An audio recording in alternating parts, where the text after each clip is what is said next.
So Perfect Cell is theoretically about as broken as one could hope to get, right? I mean, it was a big spectacle made out of him achieving his last form, and to add on to that, this dude has about no weaknesses whatsoever. Then we have Cell Max, and he's about as imperfect as an android has been shown in the series. This new guy lacks pretty much any and all semblance to the actual Cell, but the only thing it shares is the name and the design, really. Which by itself is perfectly fine, by the way. I mean, Cell Max didn't have to be an enhanced copy of the original Cell, considering how it would feel kind of repetitive. However, this led to Cell Max being too shallow of an android. It was almost like he had more similarities with Bio Broly than with the androids themselves. So where does Cell Max stand in the, I guess, power hierarchy of the story, and where are his strong and weak points? Now, Cell was created through the process of cell manipulation. Dr. Gero worked with the cells of the strongest known races and created an absolute masterpiece. Gohan literally had to vaporize each and every one of his cells out of existence, including his nucleus, before he could truly defeat him. His grandson, Dr. Hito, on the other hand, wasn't as into the process of creating these androids. It was something he was just told to do. By using the blueprints of Cell in addition to some enhancements, he was able to create a stronger, gigantic version of Cell. Though unlike Perfect Cell, who had no weaknesses whatsoever, Cell Max was deliberately given a weak point in case he goes rogue. This weak point is basically on the top of his head, which makes for an easy target considering his size, but it wasn't all that easy to break. Regardless, Cell Max was forcibly awakened, which caused him to go absolutely berserk and become a total mindless evil. Toriyama himself stated that if Cell Max had been completed according to plan, he would have been a super being who even Broly couldn't defeat. And I know somebody out there does not like that statement, but guys, it cannot be underestimated, because if we're talking about sheer raw power, Broly is practically unmatched. I mean, he's the type of beast who would always surpass your expectations. This does strike the question though, does that mean Cell Max wasn't as strong an opponent as Broly, considering how he was forcibly awakened? It doesn't really fit with Gohan's statement on how even if Goku and Vegeta were there, they probably wouldn't have been able to defeat him. So this definitely shook some things up when it came to power scaling, at least, so I genuinely hope the manga or anime, whichever one adapts this first, further expands on the film. Talking about his appearance, Cell Max's design is basically Cell's second form multiplied in size. He has a more red hue all over his body than green, and has this weird club of a tail instead of the thing that was used to absorb 17 and 18. Another little interesting fact on why Cell Max's design shares that from Semi-Perfect Cell is because this is Toriyama's favorite Cell transformation, so that's pretty cool. Needless to say, he also doesn't really have Cell's calm and tranquil nature. While the former was able to wait for 10 days to just play a game that he himself came up with, Cell Max is a gigantic, mindless brute.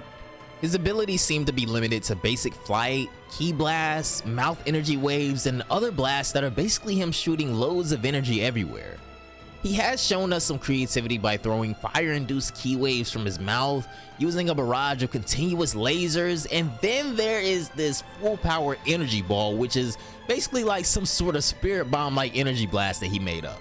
And just like Semi-Perfect Cell, Cell Max is capable of bloating himself to a ridiculous degree, but this one also lacks in terms of impact, which was definitely a smart move by Dr. Hito, considering how unfunny it would have been if he were to just blow up the earth and everything around after suffering a defeat. Well, going back to the power scaling we were talking about earlier, Gamma 1 and 2 are actually crucial pieces of information as well. These two Gammas are stated to be the mightiest androids, and I know you guys are getting tired of this statement, but Piccolo even went out of his way to say that these two guys are on par with Goku and Vegeta. This definitely had some basis, considering how Gamma 1 practically wrecked Gohan while he was in his base form, did him dirty even when he was in a Super Saiyan form, and could also go toe-to-toe with Gohan's Mystic form.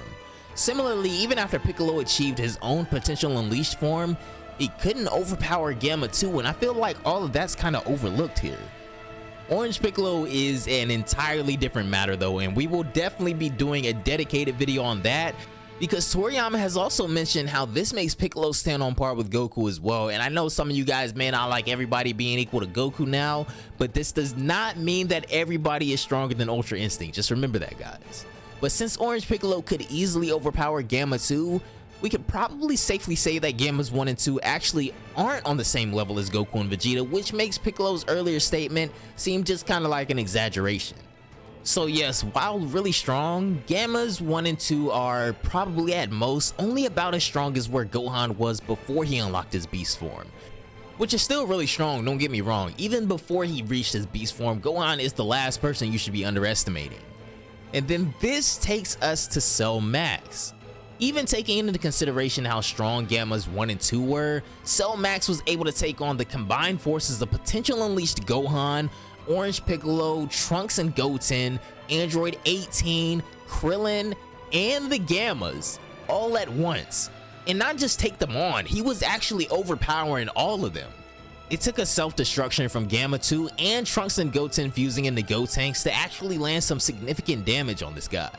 Cell Max was practically running on straight adrenaline now, so this didn't stop him in the least, but unlike the original Cell, he couldn't regenerate. With a brilliant idea from Krillin, Orange Piccolo uses the Great Namekian transformation to increase his size and raw power, going giant right up with Cell Max, and is able to clash with him temporarily, but even he gets subdued in the end. This was an entire legion of powerful warriors here to stop Cell Max, 4 of whom even participated in the Tournament of Power, but they couldn't do a thing to stop his assault. He was this strong while mindlessly going on a rampage, so imagine how strong he would have been if he wasn't forcibly awakened. We're talking about raw strength and tenacity that can rival and even surpass Broly. Though in the end, at some point in the battle, Gohan would think Piccolo was killed by Cell and somehow imbued that rage into his potential unleashed state. This would allow him to evolve even further, and from there on out, Beast Gohan was so far above and stronger than Cell Max, it wasn't even a challenge anymore. Piccolo just kinda held the guy as Gohan shot him to death. So we've been debating for a few weeks now whether Gohan's beast form is actually stronger than Goku and Vegeta, but where does Cell Max really stand in this hierarchy? We know that he overpowered Orange Piccolo, who is said to be on par with Goku, so if we take Toriyama's statements at face value, consider this movie to be a direct sequel to the Broly movie and ignore the developments made in the Moro and Granola arcs. Cell Max can, however, be declared stronger than Broly movie Goku. Similarly, he's supposedly stronger than that Vegeta as well. But since what defeated Broly was Gogeta Blue and not Goku or Vegeta themselves, Broly himself is easily above that tier and should still be stronger than Cell Max, right? Well, suffice to say, Gohan and Piccolo's statement about how Goku and Vegeta might not have been able to defeat Cell Max also falls a little short here because, of course, even if we take everything that happened at face value in this movie, for them, Gogeta would still be just as much as an option here as he was back then. The way I see it, this movie does take place after the events of the Moro and Granola arcs, but it kind of ignores the developments made in them. Why, you might ask? Well, because that isn't anime content yet, and this movie's intention was also to bring in new fans, hence all the hyperboles. So taking all of that into consideration, I'm gonna end on saying Cell Max is either on par or stronger than the Goku and Vegeta, who are still trying to surpass Broly and Jiren. Orange Piccolo is in that same tier as well. I think I do still stand on 10 with saying that Broly might be stronger than the Cell Max that we fought because he was forcibly awakened, but upon completion he probably would have surpassed Broly, Goku, Vegeta, all of these guys, and we aren't even too sure what the gap was like between this Cell Max and Broly in the first place. Beast Gohan, on the other hand, is busted. He is significantly stronger than Cell Max, which also by proxy means he is at least somewhat stronger than Broly. Naturally, he's also stronger than the previous Goku and Vegeta we spoke about as well.